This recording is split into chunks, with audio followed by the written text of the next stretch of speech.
ఇవి సాఫ్ట్గా అయితే అయిపోయినాయి. అంటే రంజాన్లో ఇఫ్తారీకి అలా ఇస్తాం కదా, సో ఒక 2 ఫ్యామిలీస్కి ఇద్దాము అని చెప్పి కొద్దిగా ఎక్కువ చేశాను అనమాట. ఇది ఒక బాక్స్ అయితే ప్యాక్ చేసుకున్నాను ఒక ఫ్యామిలీకి అయితే. అంటే కొద్దిగా ఇస్తే 2-3 కాకుండా ఫ్యామిలీలో ఒక్కొక్కరికి ఒక్కొక్కటన్నా వచ్చేలాగా ఇవ్వాలి. సో ఇంకా ఇవైతే ప్యాక్ చేస్తున్నా ఇంకొక ఫ్యామిలీకి. బాగా ఇస్తారండి.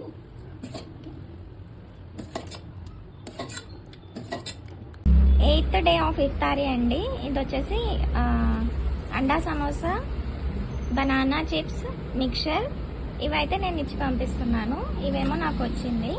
ఇది వచ్చేసి పప్పు అండి, ఆలు భజియే, ఇంకా వాటర్ మెలన్, ఇంకా ఇదిగోండి మళ్ళీ మ్యాంగో జ్యూస్ అయితే వచ్చింది. నేను మార్నింగ్ ఫ్రూట్